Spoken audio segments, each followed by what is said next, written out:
वेद सृष्टि का प्रथम मूल मंत्र हैं। सभी ग्रंथों की उत्पत्ति वेदों से हुई है। सभी प्रकार का ज्ञान वेदों में समाहित है। वेदों में जो है वही धर्म है, अन्यथा अधर्म। हमारी संस्कृति की धरोहर है वेद। ईश्वर की वाणी है वेद। आज इंसान लोभ लालच के वशीभूत होकर आत्म गौरव खो रहा है, पतन की ओर जा रहा है। चिंता और परेशानी का सबसे बड़ा कारण है हम वेदों से दूर जा रहे हैं, ईश्वर से दूर होते जा रहे हैं। हर प्रश्न का उत्तर वेदों में है, हर समस्या का समाधान वेदों में है। प्रश्न है तो बस आम जन को वेदों से जोड़ने का, उन्हें सशक्त मार्गदर्शन देने का। ये पीड़ा उठाया राष्ट्र संत परम योगी श्री गोविंद देव गिरि जी महाराज ने 1990 में वेद व्यास प्रतिष्ठान की पुणे में स्थापना की, जिसके तहत 34 विद्यालयों का संचालन किया जा रहा है। ब्रह्मा सावित्री वेद विद्यापीठ की स्थापना 2001 में तीर्थराज पुष्कर में की गई। आज इस विद्यालय की इमारत एक विशाल रूप ले चुकी है। लगभग 125 छात्र वेदाध्ययन कर रहे हैं। हमने सोचा नहीं था कि हम लोग इतने विद्यालयों को स्थापित कर सकेंगे या उनका संचालन भी कर सकेंगे, लेकिन परमात्मा की बड़ी कृपा रही। हम चाहते ये है कि आज जब ब्रह्मा सावित्री वेद विद्यालय का हमारे विद्यालयों में भी A1 ग्रेड है, सबसे ऊंचा ये विद्यालय है, तो वह ऐसा ही बना रहे और उसी क्रम से वो ढलते हुए थोड़ा विस्तृत होता जाए, ताकि उसकी क्वालिटी भी नहीं बिगड़े और उसकी संख्या भी परिपूर्ण हो जाए। समस्त सुविधा युक्त 2 मंजिला छात्रावास, शिक्षकों के रहने के लिए भव्य व्यवस्था, अतिथियों के लिए अत्याधुनिक आवास, जिसमें वातानुकूलित सुसज्जित 36 कमरे हैं। विशिष्ट संतों के लिए संत निवास का निर्माण किया गया है। यजमानों की कामनाओं की पूर्ति के लिए मृत्युंजय महादेव का खूबसूरत मंदिर।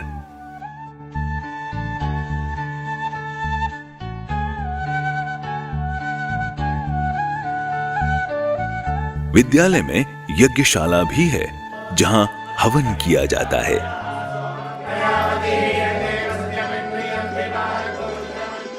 इस इमारत में 200 छात्रों के अध्ययन के लिए पर्याप्त व्यवस्था है।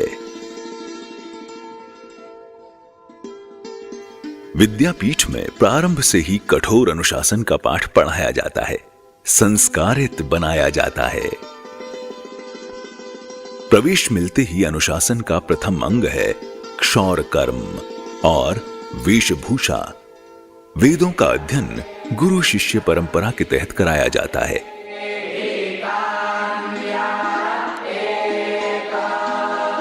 परम पूज्य स्वामी जी के द्वारा प्रशस्त किया गया मार्ग, यह ब्रह्मा सावित्री वेद विद्यापीठ अंकुरित होकर के यह आज विशाल वृक्ष का रूप ले लिया है।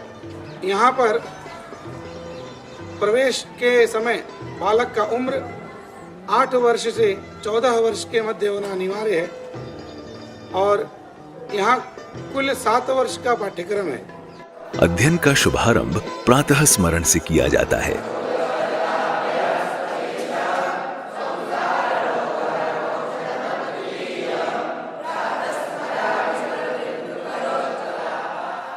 छात्र सामूहिक रूप से संध्या करते हैं। संध्या के पश्चात सूर्य नमस्कार करते हैं।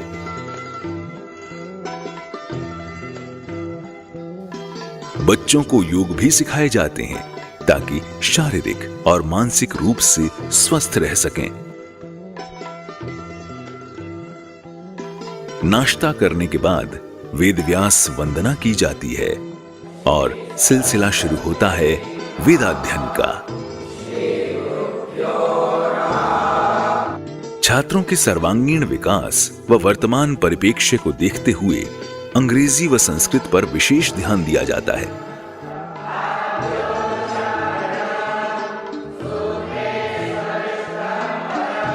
कंप्यूटर शिक्षा के लिए विद्यालय में पर्याप्त लैपटॉप हैं।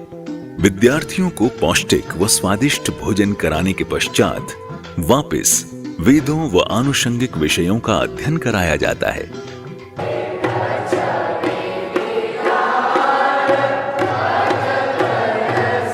संगीत वेदों का प्रमुख अंग है, जिसकी शिक्षा गुरु द्वारा दी जाती है। पढ़ाई के साथ साथ खेलकूद पर विशेष ध्यान दिया जाता है। छात्र पारंपरिक खेलों का आनंद लेते हैं। एक ओर कठोर अनुशासन तो दूसरी ओर बच्चों का बालपन व नटखट अंदाज। छात्रों की मुस्कुराहट उनके खुश होने का एहसास कराती है।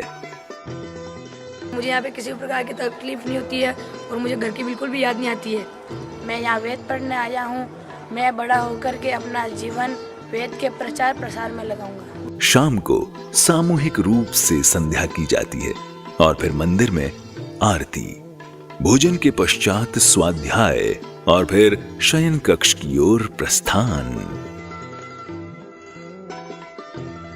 सामाजिक जागरूकता व बाहरी अवलोकन हेतु नगर भ्रमण के लिए छात्रों को ले जाया जाता है।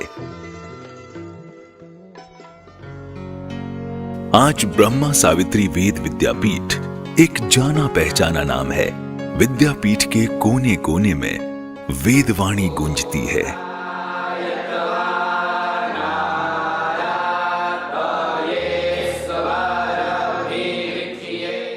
ऐसा मनोरम स्थान मानो ईश्वर साक्षात निवास करते हों।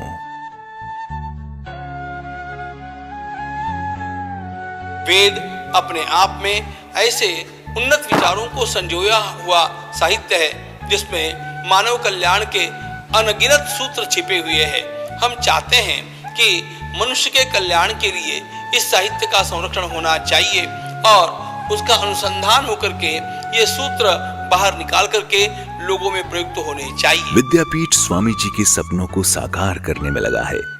भारत ही नहीं, समूचे विश्व में वेदों की लालिमा फैल रही है और ये सब मुमकिन हुआ है स्वामी जी के आशीर्वाद से, उनके मार्गदर्शन से। शत शत नमन स्वामी जी, शत शत नमन।